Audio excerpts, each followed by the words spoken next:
Hi friends, welcome back. तो अभी हम सुनेंगे स्वामी गोविंद देव गिरी स्पीच, अयोध्या राम मंदिर प्राण प्रतिष्ठा लाइव, हमारे राम टेम्पल की इनॉग्रेशन में। आप सबने कहा था कि इनकी जो है स्पीच ज़रूर सुनना।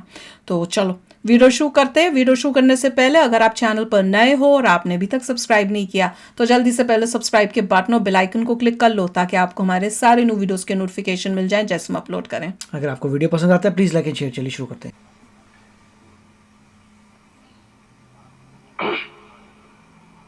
आपदामपहर्तारम दातारम सर्वसंपदाम लोकाभिरामम श्रीरामम। वो यही है जिन्होंने मोदी जी का व्रत भी करा था, उनको देके चरनामत। मेरे को चलो यही आज है। अंतःकरण अत्यंत उल्लास से, समाधान से और कृतज्ञता से भरा हुआ है। हमारा संपूर्ण राष्ट्र और पूरा विश्व भी आज भगवान श्री राम की प्रतिष्ठा से आलोकित होने का पर्व आरंभ हो चुका है। यह केवल एक मंदिर में एक मूर्ति की प्रतिष्ठा नहीं है, यह इस देश की अस्मिता, इस देश का स्वाभिमान और इस देश का आत्मविश्वास, इसकी प्रतीक्षा। बिल्कुल बिल्कुल। देखा 500 वर्षों की प्रतीक्षा के पश्चात यह संभव हो सका। इसके जो अनेक कारण हैं उनके ऊपर तो आलोक हमारे सारे सम्माननीय अभ्यागत डालेंगे ही। मैं केवल एक काम के लिए यहां पर खड़ा हूं, छोटा सा काम।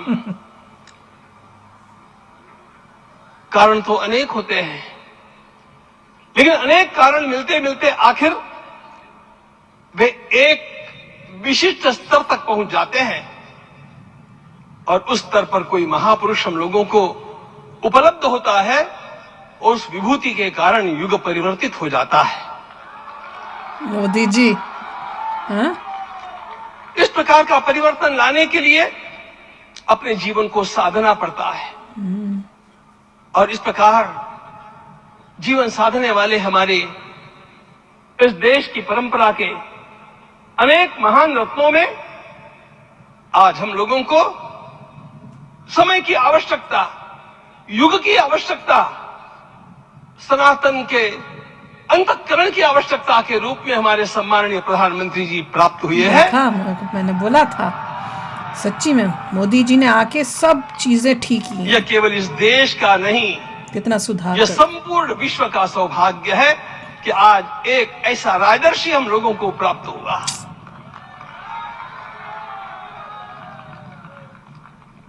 आपके मंगल हाथों से आज प्रतिष्ठा होने की बात थी, वो स्वाभाविक भी था, वो होना ही था मित्रों।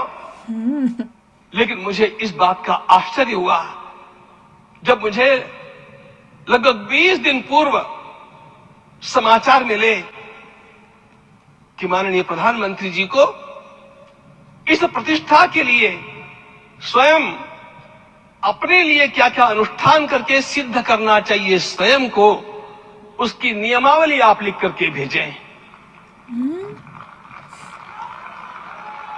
क्या क्या मोदी जी ने करना है बिफोर जिस प्रकार का हमारे देश का राजनीतिक माहौल है, नहीं मोदी जी ने पूछा था। कोई भी आकर के किसी भी समय कुछ भी कर्म करके चला जाता है, वो उद्घाटन हो चाहे पौधारोपण हो चाहे कुछ भी हो, ये लेकिन उसके लिए मैं अपने को सिद्ध करूं, इस प्रकार की भावना कहां होती है? यदि किसी ने पूछा तो मैं कहूंगा कि यहां होती है। देखा, भगवान श्री राम की प्रतिष्ठा करनी है। भारतीय जीवनादर्शों के सर्वोच्च आदर्श भगवान श्री राम है और इन समस्त जीवनादर्शों की प्रतिष्ठा करने के समान ही यहां की प्रतिष्ठा रही है। इसलिए एक महान विभूति को ऐसे लगा कि मैं अपने को भी साधूं। मैं कर्मणा मनसा वाचा, कर्म से, मन से और वाणी से अपने को उसके लिए शुद्ध बनाऊं, सिद्ध बनाऊं, और उसका मार्ग तप ही है। भगवत गीता ने कहा, यज्ञ दान तप कर्म न त्याज्यम कार्य नहीं में तप से ही विशेष परिशुद्धि होती है।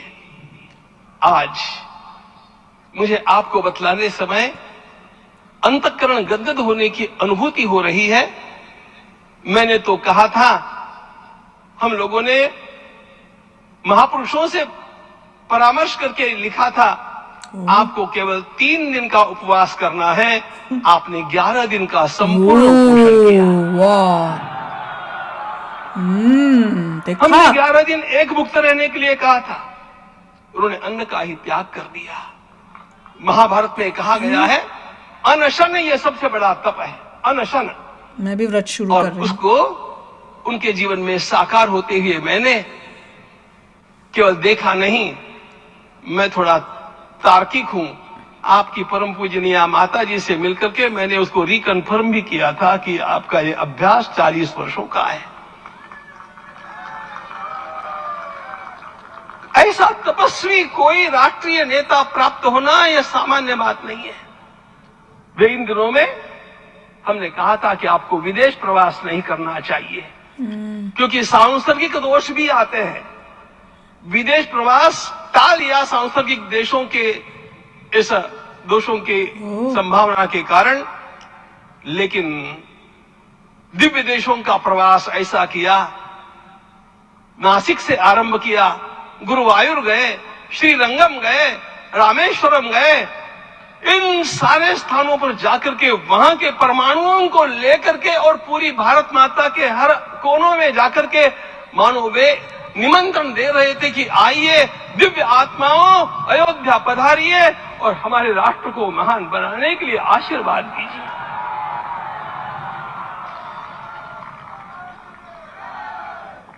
हमने केवल कहा था 3 दिनों तक आपको भूमि शयन करना चाहिए। 11 दिनों से आप भूमि शयन कर रहे हैं। इस कड़कड़ाती ठंड में इस प्रकार का शयन करना, मित्रों, ब्रह्मा जी ने सृष्टि को निर्माण किया।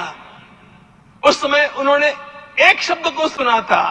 भारत की संस्कृति का सबसे मूल शब्द है तप, तप इति।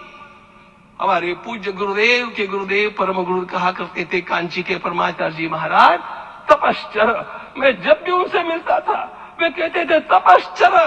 आज तप की कमी हो गई है, और उस तप को हमने साकार आप में देखा।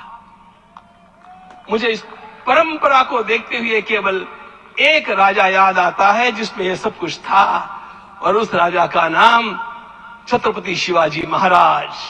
छत्रपति शिवाजी महाराज। मित्रों, लोगों को पता नहीं है शायद, वे स्वयं जब मल्लिकार्जुन के दर्शन के लिए श्रीशैलम के ऊपर गए, 3 दिन का उपवास किया, 3 दिन शिव मंदिर में रहे, और महाराज ने कहा कि मुझे राज्य नहीं करना है, मुझे संन्यास लेना है। मैं शिव जी की आराधना के लिए जन्मा हूं, मुझे संन्यास लेना है, मुझे वापस मत ले जाइए। इतिहास का वो बड़ा विलक्षण प्रसंग है। उस प्रसंग में उनके सारे ज्येष्ठ मंत्रियों ने उनको समझाया और लौटा करके लाया कि यह भी आपका कार्य भगवत सेवा ही है। आज हम लोगों को उसी प्रकार के एक महापुरुष ऐसे प्राप्त हुए हैं जिसको भगवती जगदम्बा ने स्वयं हिमालय से लौटा करके भेज दिया कि जाओ भारत माता की सेवा करो। तुम्हें भारत माता की सेवा करनी है। मैं अपने को कभी श्रद्धा रखने के बारे में भावुक नहीं पाता हूं, लेकिन कुछ स्थान ऐसे होते हैं जहां पर आदर के साथ अपना मस्तक अपने आप झुक जाता है। ऐसा एक स्थान हम लोगों को उच्च पदस्थ राजर्षि ने जब दिखाया तो मुझे छत्रपति शिवाजी महाराज के गुरु समर्थ रामदास स्वामी महाराज की याद आ गई। उन्होंने शिवाजी का वर्णन किया, निश्चयाचा महामेरु, निश्चयाचा महामेरु, बहुत जनासी आधारू, अखंड स्थितिता निर्धारू, श्रीमंत योगी, श्रीमंत योगी, श्रीमंत योगी। हम लोगों को आज एक श्रीमंत योगी प्राप्त हुआ। आज मैं यहां पर केवल इसलिए खड़ा हूं कि इतने तपस्या के मोदी जी पश्चात इमोशनल हो रहे हैं, कंट्रोल इन कर रहे हैं। सारे महात्माओं की अनुमति लेकर के और उनके आशीर्वाद लेकर के उनका यह तप पूर्ण करने के लिए, उसकी सांगता के लिए उनको चरणामृत दिया जा रहा है। आप सबकी सहमति हो तो आप सब लोग ओंकार का घोष करके मुझे सहमति दें। अब देते हैं चरणामृत व्रत को तोड़ने। भाई देख लो, जो नामुमकिन था उसको मुमकिन तो किया है, कोई डाउट है ही नहीं। मोदी जी ने ऐसे ऐसे काम किए हैं जिसका होप ही नहीं था। ऐसे लगता था ऐसा कलयुग है कि ऐसे ही जिंदगी चलेगी, पर मोदी जी के आने के बाद लगा कि वो आशा की किरण जगी और अब वो आशा की किरण बहुत बड़ी हो गई है और वो अब लगता है कि अब हो सकता है, कैसे नहीं हो सकता। देख लो कि कहाँ हमें लगता था कि राम मंदिर का जो मसला है ये तो कभी सुलझ ही नहीं सकता, फिर कोर्ट का ऑर्डर आया, इंसाफ मिला, उसके बाद देखो मंदिर बन रहा था, फिर लग रहा था पता नहीं कब मंदिर बनेगा, बहुत टाइम लग जाएगा बनाने में, वो भी गलत थे हम, इतनी जल्दी मंदिर बन गया, उसका उद्घाटन भी कर दिया, प्राण प्रतिष्ठा भी हो गई।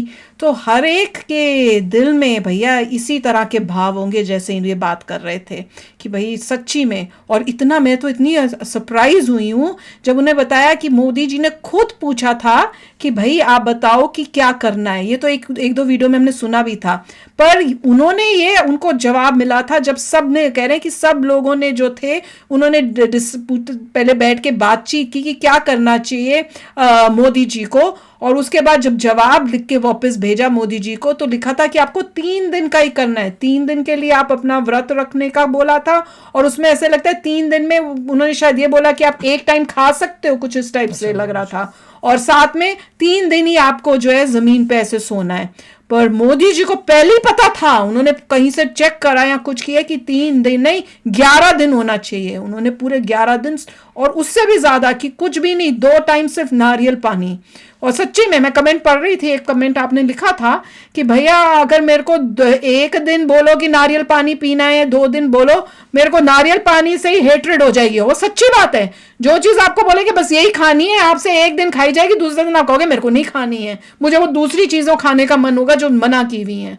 तो वो ही होता है। पर मोदी जी ने सिर्फ 2 टाइम पीते थे नारियल पानी, पूरा बाकी दिन कुछ भी नहीं, और सारे काम भी करते थे। तो ये तो भैया है। देखिए उन्होंने अप्रिशिएट किया है कि इतने समय बाद पहला कोई लीडर आया है जो सारे कार्य कर रहा है, जो अपने धर्म का पालन कर रहे हैं, सब कर रहे हैं, धर्म को आगे लेके जा रहे हैं।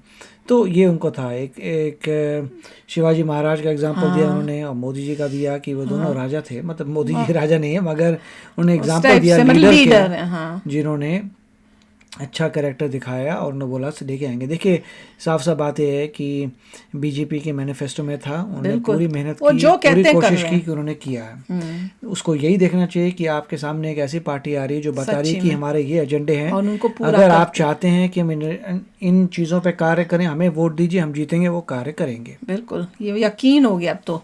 और मोदी जी कहते भी है ना कि ये मोदी की गारंटी है, और अगर मोदी जी की गारंटी है तो गारंटी है कि वो होगा। तो वही है। और जब उन्होंने बताया व्रत का कि कितना इंपॉर्टेंट है व्रत करना और वो सब, भैया मैं तो शुरू करूँ, बचपन में बहुत करती थी, अब मैं फिर से शुरू करूंगी व्रत रखना। तो चलो आप भी शेयर करना अपने थॉट्स। चलते हैं, मिलेंगे नेक्स्ट वीडियो में बहुत ही जल्द। Till then take care and bye bye. तो अगर आप मेरे इस चैनल पे नए हो तो जल्दी से सब्सक्राइब के बटन को हिट करो और बेल आइकन को क्लिक करो, ताकि आपको मेरा जब नया वीडियो मैं लगाऊं आपको उसके बारे में जल्दी से पता चल जाए।